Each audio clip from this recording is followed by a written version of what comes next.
नमः शिवाय। शिव जी सदा सहाय। ओम नमः शिवाय। गुरु जी सदा सहाय। गुरु जी महाराज का ध्यान करते हुए आज हम रुद्र संहिता द्वितीय खंड का आज हम 6 से लेकर 10 तक का अध्याय पढ़ेंगे। चलिए शुरू करते हैं। संध्या की तपस्या, उसके द्वारा भगवान शिव की स्तुति और उससे संतुष्ट हुए शिव का उसे अभिष्ट वर दे मेघातिथि के यज्ञ में भेजना। ब्रह्मा जी कहते हैं, मेरे पुत्रों में श्रेष्ठ महाप्राज्ञ नारद तपस्या के नियम का उपदेश दे। जब वशिष्ठ जी अपने घर को चले गए तब के उस विधान को समझकर संध्या मन ही मन बहुत प्रसन्न हुई। फिर तो वह सानंद तप से तपस्विनी की योग्य वेश बनाकर ब्रह्मलोकी सरोवर के तट पर ही तपस्या करने लगी। वशिष्ठ जी ने तपस्या के लिए जिस मंत्र का साधन बताया था उसी से उत्तम भक्ति भाव के साथ वह भगवान शंकर की आराधना करने लगी। उसने भगवान शिव में अपनी चित्त लगा लिया और एकाग्र मन से बड़ी भारी तपस्या करने लगी। उस तपस्या में लगे हुए उसके 4 युग व्यतीत हो गए। तब भगवान शिव उसकी तपस्या से संतुष्ट हो बड़े प्रसन्न हुए और बाहर भीतर और आकाश में अपने स्वरूप का दर्शन कराकर जिस स्वरूप का वह चिंतन करती थी उसी स्वरूप में उसकी आंखों के सामने प्रकट हो गए। उसने मन से जिनका चिंतन किया था उन्हीं प्रभु शंकर को अपने सामने खड़ा देख वह अत्यंत आनंद में निमग्न हो गई। भगवान का मुखारविंद बड़ा प्रसन्न दिखाई देता था। उनके स्वरूप से शांति बरस रही थी। वह सहसा भयभीत हो सोचने लगी कि मैं भगवान हर से क्या कहूँ, किस तरह इनकी स्तुति करूँ। इसी चिंता में पड़कर उसने अपने दोनों नेत्र बंद कर लिए। नेत्र बंद कर लेने पर भगवान शिव ने उसके हृदय में प्रवेश करके उसके दिव्य ज्ञान दिया, दिव्य वाणी और दिव्य दृष्टि प्रदान की। जब उसे दिव्य ज्ञान, दिव्य दृष्टि, दिव्य वाणी प्राप्त हो गई तब वह कठिनाई से ज्ञात होने वाले जगदीश्वर शिव का प्रत्यक्ष देखकर उनकी स्तुति करने लगी। संध्या बोली, जो निराकार और परम ज्ञान गम्य है, जो ना तो स्थूल है, ना सूक्ष्म हो, न ऊंची है, तथा जिनके स्वरूप का योगी जन अपने हृदय के भीतर चिंतन करते हैं, उन्हीं लोग स्वस्थता आप भगवान जी को नमस्कार है, जिन्हें सर्व कहते हैं, जो शांत स्वरूप, निर्बल, निर्विकार, ज्ञान गम्य है और जो अपने ही प्रकाश में स्थित हो प्रकाशित होते हैं।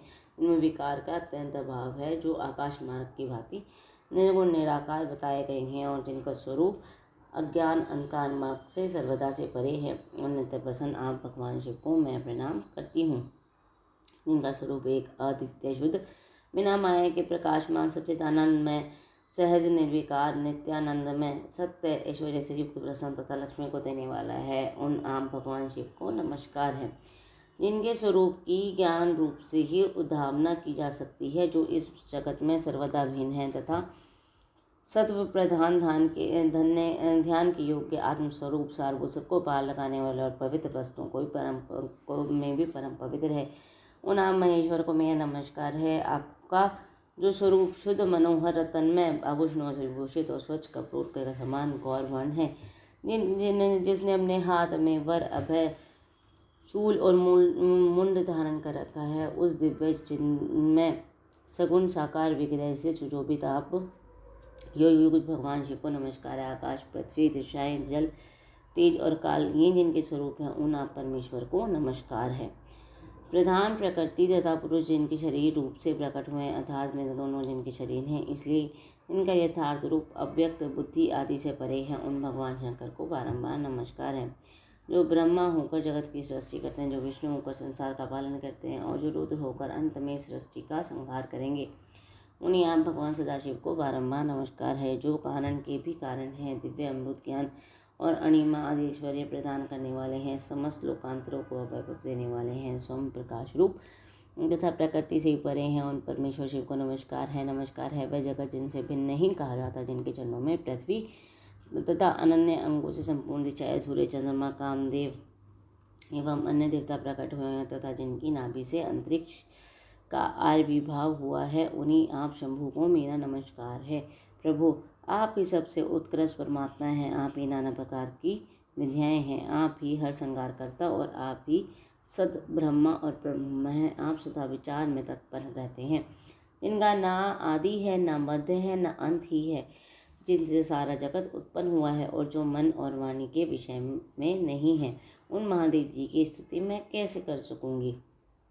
ब्रह्मादि देवता तथा तपस्या के धनी मुनि भी जिनके स्वरूप का वर्णन नहीं कर सकते, उन्हीं परमेश्वर का वर्णन अथवा सत्वन मैं कैसे कर सकती हूँ। प्रभु, आप निर्गुण है, मैं मूढ़ स्त्री आपके गुणों को कैसे जान सकती हूँ। आपका रूप तो ऐसा है जिसे इंद्र सहित संपूर्ण देवता और असुर भी नहीं जानते हैं। महेश्वर आपको नमस्कार है। तपोमय आपको नमस्कार है। देवेश्वर शंभो मुझ पर प्रसन्न होइए, आपको बारंबार मेरा नमस्कार है। ब्रह्मा जी कहते हैं, नारद, संध्या का यह स्तुति पूर्ण वचन सुनकर उसके द्वारा भली भांति प्रशंसित हुए भक्तवत्सल परमेश्वर शंकर बहुत ही प्रसन्न हुए। उनका शरीर वल्कल और मर्गचर्म से ढका हुआ था। मस्तक पर पवित्र जटाजूट शोभा पा रहा था। उस समय पाले के मारे हुए कमल के समान उसके कुंभलाए हुए मुख को देखकर भगवान हृदया से द्रवित हो उनसे इस प्रकार बोले। महेश्वर ने कहा, भद्रे, मैं तुम्हारी इस उत्तम तपस्या से बहुत प्रसन्न हूँ। शुद्ध बुद्धि वाले देवी, अब तुम्हारे इस सत्वन से भी मुझे बड़ा संतोष प्राप्त हुआ है। अतः इस समय अपनी इच्छा के अनुसार कोई वर मांगो। इससे वर से कोई प्रयोजन हो, जो तुम्हारे मन में हो, उसे मैं अवश्य पूर्ण करूँगा। तुम्हारा कल्याण हो। मैं तुम्हारे व्रत नियम से बहुत प्रसन्न हूँ।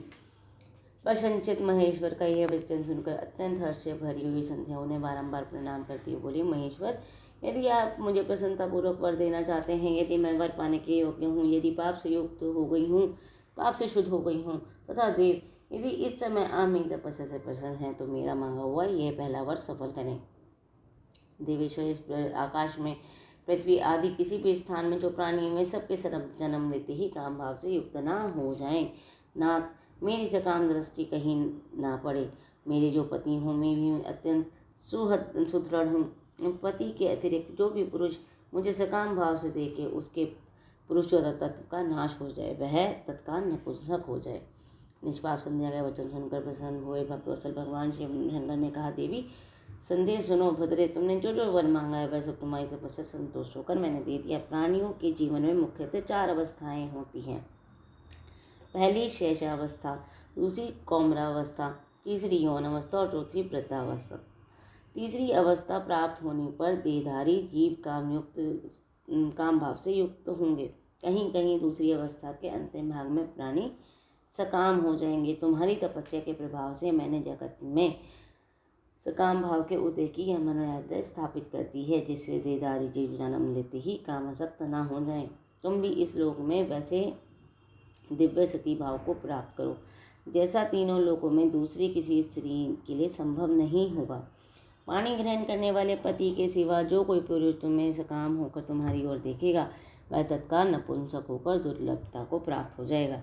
तुम्हारे पति महान तपस्वी और दिव्य रूप से संपन्न हो, एक महाभाव महर्षि होंगे, जो तुम्हारे साथ साथ कल्पों तक जीवित रहेंगे। तुमने मुझसे जो जो वर मांगे थे, मैं सब मैंने पूर्ण कर दिए। अब मैं तुमसे दूसरी बात कहूँगा, जो पूर्व जन्म से संबंध रखती है। तुमने पहले से यह प्रतिज्ञा कर रखी थी कि मैं अग्नि में अपने शरीर को त्याग दूंगी। उस प्रतिज्ञा को सफल करने के लिए मैं तुम्हें एक उपाय बताता हूँ, उसे निसंदेह करो। मुनीश्वर, मेघा तिथि का एक यज्ञ चल रहा है, जो 12 वर्ष तक चालू रहने वाला है। उसमें अग्नि पूर्णतया प्रज्वलित है। तुम्हारे बिना विलंब किए उसी अग्नि में अपने शरीर का उत्सर्ग कर दो। इसी पर्वत की उपयक्ता में चंद्रभागा नदी के तट पर तापसाश्रम के मुनिवर मेघातिथि महायज्ञ का अनुष्ठान करते हैं। तुम स्वच्छता पूर्वक वहाँ जाओ। मुनि, यदि तुम वहाँ देख नहीं सकोगे, मेरी कृपा से तुम मुनि की अग्नि में प्रकट हुई पुत्री होगी, जिससे तुम्हारे मन में जिस किसी स्वामी को प्राप्त करने की इच्छा हो, उसे हृदय में धारण करके उसी का चिंतन करते हुए तुम अपने शरीर को उस अग्नि के में होम दो। संदेह, जब तुम इस पर्वत पर 4 युगों तक के लिए कठोर तपस्या कर रही थी, उन्हीं दिनों उस चतुर्युगी का सतयुग बीत जाने पर त्रेता के प्रथम में प्रजापति दक्ष के बहुत सी कन्याएं हुई। उन्होंने अपनी उन सुशील कन्याओं को यथायोग्य वरों के साथ विवाह कर दिया। उनमें से 27 कन्याओं का विवाह उन्होंने चंद्रमा के साथ कर दिया। चंद्रमा अन्य सभी पत्नियों को छोड़कर केवल रोहिणी से प्रेम करने लगे। इसके कारण क्रोध से भरे हुए जब दक्ष ने चंद्रमा को श्राप दे दिया, तब समस्त देवता तुम्हारे पास आए, परंतु संदेह तुम्हारा मन तो मुझ में ही लगा हुआ था। अतः तुमने ब्रह्मा जी के साथ आए हुए उन देवताओं पर दृष्टिपात ही नहीं किया। तब ब्रह्मा जी ने आकाश की ओर देखकर और चंद्रमा पुनः अपने स्वरूप को प्राप्त करें, इस उद्देश्य को मन में रख के उन्हें श्राप से छुड़ाने के लिए एक नदी की सृष्टि की। चंद्र या चंद्रभागा के नाम से विख्यात हुई। चंद्रभागा के प्रादुर्भाव से ही महर्षि मेघातिथि यहाँ उपस्थित हुए हैं। तपस्या के द्वारा उनकी समानता करने वाला ना तो कोई हुआ है ना होगा ही। उन महर्षि के महान विधि विधान से दीर्घकाल तक चलने वाले ज्योतिषोम नामक यज्ञ का आरंभ किया है। उनमें अग्निदेव पूर्ण रूप से प्रज्वलित हो रहे हैं। उसी अग्नि में तुम अपने शरीर को डाल दो और पवित्र हो जाओ। ऐसा करने से इस समय वह तुम्हारी प्रतिज्ञा पूर्ण हो जाएगी। इस प्रकार संध्या को उसके हित का उपदेश देकर देवेश्वर भगवान शिव वहीं अंतर्ध्यान होंगे। इस प्रकार छठा अध्याय समाप्त। संध्या की आत्माहुति उसका अरुंधति के रूप में अवतीर्ण होकर मुनिवर वशिष्ठ के साथ विवाह करना, ब्रह्मा जी का रुद्र के विवाह के लिए प्रयत्न और चिंता, और ब्रह्मा जी का उन्हें शिवा की आराधना के लिए उपदेश देकर चिंता मुक्त करना। ब्रह्मा जी कहते हैं, नारद, जब वर देकर भगवान शिव शंकर अंतर्ध्यान हो गए तब संध्या भी उसी स्थान पर गई जहाँ मुनि मेघातिथि यज्ञ कर रहे थे। भगवान शंकर की कृपा से उसे किसी ने वहाँ नहीं देखा। उन्होंने उस तपस्वी ब्रह्मचारी का स्मरण किया जिससे उसके लिए तपस्या की विधि का उपदेश दिया था। मामों ने पूर्व काल में महर्षि वशिष्ठ ने मुझ परमेष्टि की आज्ञा से एक तेजस्वी ब्रह्मचारी का वेश धारण करके उसे तपस्या करने के लिए उपयोगी नियमों का उपदेश दिया था। संध्या अपने को तपस्या का उपदेश देने वाले उन्हें ब्रह्मचारी ब्राह्मण वशिष्ठ को पति रूप में मन में मानकर उस महायज्ञ में प्रज्वलित अग्नि में के समीप गई। उस समय भगवान शंकर की कृपा से मुनियों ने उसे नहीं देखा। ब्रह्मा जी की वह पुत्री बड़े हर्ष के साथ उस अग्नि में प्रविष्ट हो गई। उसका पुरोष यज्ञ भाग अर्थात पुरोडाशमीय शरीर तत्काल दग्ध हो गया। उस यज्ञ भाग की अलक्षित गंध सब और फैल गई। अग्नि ने भगवान शंकर की आज्ञा से उसके स्वर्ण जैसे शरीर को जलाकर शुद्ध करके पुनः सूर्यमंडल में पहुंचा दिया। तब सूर्य ने पितरों और देवताओं की तृप्ति के लिए उसके दो भागों में विभक्त करके अपने रथ में स्थापित कर दिया। मुनिवर, उसके शरीर का ऊपरी भाग प्रातः संध्या हुआ और जो दिन और रात के बीच में पड़ने वाली आधी संध्या है उसके शरीर का शेष भाग साय संध्या हुआ। जो दिन और रात के मध्य में होने वाली अंतिम संध्या है साय संध्या साथ ही पितरों को प्रसन्नता प्रदान करने वाली है। सूर्योदय से पहले जब अरुणोदय हो, प्राची के शरीर में लाली छा जाए तब प्रातः संध्या प्रकट होती है जो देवताओं को प्रसन्न करने वाली है। जब लाल कमल के समान सूर्य अस्त हो जाते हैं उसी समय सदा साय संध्या का उदय होता है जो पितरों को आनंद प्रदान करने वाली है। परम दयालु भगवान शिव ने उसके मन सहित प्राणों को दिव्य शरीर से युक्त देहधारी बना दिया। जब मुनि के यज्ञ की समाप्ति का अवसर आया तब वह अग्नि की ज्वाला में महर्षि मेघातिथि को तपाए हुए सुवर्ण किसी कांति वाली पुत्री के रूप में प्राप्त हुई। मुनि ने बड़े आमोद के साथ उस समय उन पुत्री को ग्रहण किया। उन्होंने यज्ञ के लिए उसे नहलाकर अपनी गोद में बैठा लिया। शिष्यों से घिरे हुए महामुनि मेघातिथि को वहाँ बड़ा आनंद प्राप्त हुआ। उन्होंने उसका नाम अरुंधति रखा। वह किसी भी कारण से धर्म का अवरोध नहीं करती थी, अतः उसी गुण के कारण उसने स्वामी है त्रिभुवन विख्यात नाम प्राप्त किया। देवर्षि यज्ञ को समाप्त करके कृतकृत हुए मुनि पुत्री की प्राप्ति होने से बहुत प्रसन्न थे और अपने शिष्यों के साथ आश्रम में रहकर सदा उसी का लालन पालन करते थे। देवी भागा नदी के तट पर ताप सारण्य के भीतर मुनिवर मेघातिथि के आश्रम में धीरे धीरे बड़ी होने लगी। जब वे विवाह के गई तब मैंने और विष्णु महेश्वर ने मिलकर मुझ ब्रह्मा के पुत्र वशिष्ठ के साथ उसका विवाह करा दिया। ब्रह्मा विष्णु और महेश के हाथों से निकले हुए जल से क्षिप्रा आदि 7 प्रथम पवित्र नदियाँ उत्पन्न हुई। मुने मेघातिथि की पुत्री महासाध्वी अरुंधति समस्त पतिव्रताओं में श्रेष्ठ थी। मैं महर्षि वशिष्ठ को पति रूप में पाकर उनके साथ बड़ी शोभा पाने लगी। उससे शक्ति आदि शुभ और श्रेष्ठ पुत्र उत्पन्न हुए। मुनि श्रेष्ठ व प्रियतम पति वशिष्ठ को पाकर विशेष शोभा पाने लगी। मुनि शिरोमणि, इस प्रकार मैंने तुम्हारे समक्ष संध्या के पवित्र चरित्र का वर्णन किया है जो समस्त कामनाओं के फल को देने वाला परम पावन और दिव्य है। जो स्त्री या शुभ व्रत का आचरण करने वाला पुरुष इस प्रसंग को सुनता है वह संपूर्ण कामनाओं को प्राप्त कर लेता है। इसमें अन्यथा विचार की कोई आवश्यकता नहीं है। प्रजापति ब्रह्मा जी की बात सुनकर नारद जी का भी मन प्रसन्न हो गया। मैं भी इस प्रकार बोले, नारद जी ने कहा, ब्राह्मण, आपने अरुंधति की तथा पूर्व जन्म में उसकी स्वरूप भूता संध्या की बड़ी उत्तम दिव्य कथा सुनाई है जो शिव भक्ति की वृद्धि करने वाली है। धर्मज्ञ, अब आप भगवान शिव के उस परम पवित्र चरित्र का वर्णन कीजिए जो दूसरों के पापों का विनाश करने वाला है, उत्तम एवं मंगलदायक है। जब कामदेव रति से विवाह करके हर्षपूर्वक चला गया, दक्ष आदि अन्य मुनि भी जब अपने अपने स्थान को पधारे, तब संध्या तपस्या करने के लिए चली गई। उसके बाद वहाँ क्या हुआ? ब्रह्मा जी ने कहा, विप्र नारद, तुम धन्य हो, भगवान शिव के सेवक हो, अतः शिव की लीला से युक्त जो तुम्हारा शुभ चरित्र है उसे भक्तिपूर्वक सुनो। तात पूर्व काल में मैं एक बार जब मोह में पड़ गया तथा भगवान शंकर ने मेरा उपहास किया, तब मुझे बड़ा क्षोभ हुआ। वस्तुतः शिव की माया ने मुझे मोह लिया था, इसलिए मैं भगवान शिव के प्रति ईर्ष्या करने लगा। किस प्रकार शुभ बताता हूँ, सुनो। मैं उस स्थान पर गया जहाँ दक्षात मुनि उपस्थित थे। वहाँ रति के साथ कामदेव भी था। नारद, उसी समय मैंने बड़ी प्रसन्नता के साथ दक्ष और दूसरे पुत्रों को संबोधित करके वार्तालाप आरंभ किया। इस वार्तालाप के समय मैं शिव की माया से पूर्णतः मोहित, अतः मैंने कहा, पुत्रों, तुम्हें ऐसा प्रयत्न करना चाहिए जिससे महादेव की किसी कामनी कांति वाली स्त्री का प्राणी ग्रहण करे। इसके बाद मैंने भगवान शिव को मोहित करने का भार रति सहित कामदेव को सौंपा।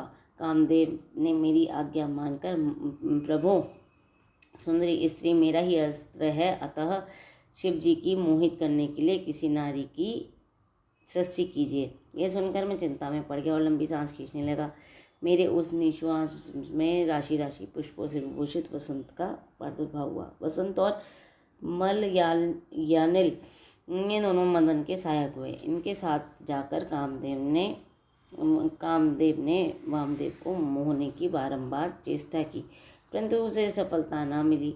जब मैं निराश होकर लौट आया तब उसकी बात सुनकर मुझे बड़ा दुख हुआ। उस समय मेरे मुख से जो निश्वास वायु चली उससे मारगणों की उत्पत्ति हुई, जिन्होंने मदन की सहायता के लिए आदेश देकर मुझे पुनः उन सबको शिव जी के पास भेजा, परंतु महान प्रयत्न करने पर भी मैं भगवान शिव को मुँह में न डाल सके। काम सब परिवार लौट आया और मुझे प्रणाम करके अपने स्थान को चला गया। उसके चले जाने पर मैं मन ही मन सोचने लगा कि निर्विकार तथा मन को वश में रखने वाले परायण भगवान शंकर किसी स्त्री को अपने सहधर्मिणी बनाना कैसे स्वीकार करेंगे। ये सोचते मैंने भक्तिभाव से उन भगवान श्री हरि का स्मरण किया, जो साक्षात स्वरूप तथा मेरे शरीर के जन्मदाता हैं। मैंने दीन वचनों से युक्त शुभ स्रोतों द्वारा उनकी स्तुति की। उनकी स्तुति को सुनकर भगवान शीघ्र ही मेरे सामने प्रकट हो गए। उनके 4 शोभाएं भुजा पाती थी, नेत्र प्रफुल्ल कमल के समान सुंदर थे। उनके हाथों में शंख चक्र गदा और पद ले रखे थे। उनके श्याम शरीर पर पीताम्बर की बड़ी शोभा हो रही थी। वे भगवान श्री हरि भक्त प्रिय हैं, अपने भक्त उन्हें बड़े प्यारे हैं। सबके उत्तम शरणदाता उन श्री हरि को उस रूप में देखकर मेरे नेत्रों से परमाश्रु की धारा बह उठी। मैं गदगद कंठ से बारंबार उनकी स्तुति करने लगा। मेरे उस स्रोत को सुनकर अपने भक्तों को दूर दूर करने वाले भगवान विष्णु वहाँ बहुत प्रसन्न हुए। तो शरण में हुए मुझ ब्रह्मा से बोले, महाप्राज्ञ विधाता लोक सस्ता ब्राह्मण तुम धन्य हो। बताओ, तुमने आज किस लिए मेरा स्मरण किया है और किस निर्मत की स्तुति की जा रही है? तुम पर कौन सा मान दुख आ पड़ा है, उसे मेरे सामने इस समय कहो, मैं तुम्हारा सारा दुख मिटा दूंगा। इस विषय में कोई संदेह या अन्यथा विचार नहीं करना चाहिए। तो ब्रह्मा जी ने सारा प्रसंग सुनकर कहा, केशव, यदि भगवान शिव किसी तरह पत्नी ग्रहण कर लें तो मैं सुखी हो जाऊंगा, मेरे अंतःकरण का सारा दुख दूर हो जाएगा। इसी के लिए मैं आपकी शरण में आया हूँ। मेरी यह बात सुनकर भगवान मधुसूदन हंस पड़े और मुझ लोक श्रोता ब्रह्मा का हर्ष बढ़ाते हुए मुझे शीघ्र ही बातें बोले, विधाता, तुम मेरा वचन सुनो, तुम्हारे सारे भ्रम करने वाला हूँ। मेरा वचन ही वेद शास्त्र आदि का वास्तविक सिद्धांत है। शिव ही मेरे कर्ता भर्ता पालक तथा हरता संहारक हैं। वे ही परात्पर हैं। पर ब्रह्मा परेश निर्गुण नित्य अनिर्देश निर्विकार अद्वितीय अच्युत अनंत सबका अंत करने वाले स्वामी और सर्वव्यापी परमात्मा परमेश्वर है। सृष्टि पालन और संहार के कर्ता तीनों गुणों का आश्रय देने वाला व्यापक ब्रह्मा विष्णु और महेश नाम से प्रसिद्ध रजोगुण तमोगुण सत्वगुण से परे माया से ही भेदयुक्त प्रतीत होने वाले निधि माया रहित माया के स्वामी या प्रेरक चतुर सगुण स्वतंत्र आत्मानंद स्वरूप निर्विकल्प आत्माराम निद्वंद भक्त परवश सुंदर विग्रह से सुशोभित योगी नित्य योग परायण योग मार्गदर्शक गर्वहारी लोकेश्वर तथा सदा दीन वत्सल हैं। तुम उन्हीं की शरण में जाओ, सर्वात्मा शंभु का भजन करो। इसे संतुष्ट होकर मैं ही तुम्हारा कल्याण करेंगे। ब्राह्मण, यदि तुम्हारे मन में विचार हो कि शंकर पत्नी का पाणी ग्रहण करे तो शिव को प्रसन्न करने के उद्देश्य से शिव का स्मरण करते हुए उत्तम तपस्या करो। अपने उस मनोरथ को हृदय में रखते हुए देवी शिवा का ध्यान करो। मैं देवेश्वर यदि प्रसन्न हो जाएं तो सारा कार्य सिद्ध कर देंगी। यदि शिवा सगुण रूप से अवतार धारण करके लोक में किसी की पुत्री हो मानव शरीर ग्रहण कर लें तो वे निश्चय माँ देवी की पत्नी हो सकेंगी। ब्राह्मण तुम दक्ष को आज्ञा दो, मैं भगवान शिव के लिए पत्नी का उत्पादन करने के निर्भय स्वतः भक्तिभाव से प्रतिपूर्वक तपस्या करें। तात शिव और शिव दोनों ही भक्तों के अधिक जानना चाहिए। मैं निर्गुण पर ब्रह्मा स्वरूप होते हुए भी स्वेच्छा से सगुण हो जाते हैं। विधे भगवान शिव की इच्छा से प्रकट हुए हम दोनों ने जब उनसे प्रार्थना की थी तब पूर्व काल में भगवान शंकर ने जो बात कही थी उसे याद करो। ब्राह्मण अपनी शक्ति से सुंदर लीला विहार करने वाले निर्गुण शिव ने स्वेच्छा से सगुण होकर मुझे को और तुमको प्रकट करने के पश्चात तुम्हें तो सृष्टि कार्य करने का आदेश दिया तथा उमा सहित उन अविनाशी सृष्टिकर्ता प्रभु ने मुझे सृष्टि का पालन करने का कार्य सौंपा। वे नाना लीला विशारद उन दयालु स्वामी ने हंसकर आकाश की ओर देखते हुए बड़े प्रेम से का विष्णु मेरा उत्कृष्ट रूप इन विद्यार्थी के अंग से इस लोक में प्रकट होगा जिसका नाम रुद्र होगा। रुद्र का एक रूप ऐसा ही होगा जैसा मेरा है, वह मेरा पूर्ण रूप होगा। तुम दोनों को सदा उसकी पूजा करनी चाहिए। अतः वह तुम लोग दोनों को संपूर्ण मनोरथों की सिद्धि करने वाला होगा। वही जगत का प्रलय करने वाला होगा। वह समस्त गुणों को सस्ता निर्विशेष तथा उत्तम योग का पालन करने वाला होगा। यद्यपि तीनों देवता मेरे ही रूप हैं तथापि विशेषतः रुद्र मेरा पूर्ण रूप होगा। पुत्रों देवी उमा के भी 3 रूप होंगे। एक का रूप का नाम लक्ष्मी होगा जो श्रीहरि की पत्नी होगी। दूसरी रूप का नाम ब्रह्म पत्नी सरस्वती है। तीसरी रूप सती के नाम से प्रसिद्ध होगा। सती उमा का पूर्ण रूप होगी। मैं ही भाभी रुद्र की पत्नी होंगी। ऐसा कहकर भगवान महेश्वर हम पर कृपा करने के पश्चात वहाँ से अंतर ध्यान हो गए। वह हम दोनों सुखपूर्वक अपने अपने कार्य में लग गए। ब्राह्मण समय पाकर मैं और तुम दोनों सपत्निक हो गए और साक्षात भगवान शंकर रुद्र नाम से अवतीर्ण हुए। वे इस समय कैलाश पर्वत पर निवास करते हैं। ब्रजेश्वर अब शिवा भी सती नाम से अवतीर्ण होने वाली है, अतः तुम्हें उनके उत्पादन के लिए यत्न करना चाहिए। ऐसा कहकर मुझ पर बड़ी भारी दया करके भगवान विष्णु अंतर ध्यान हो गए और मुझे उनकी बातें सुनकर बड़ा आनंद प्राप्त हुआ। इस प्रकार 7 से 10 अध्याय समाप्त। ओम नमः शिवाय। शिव जी सदा सहाय। ओम नमः शिवाय। गुरु जी सदा सहाय। जय गुरु जी महाराज।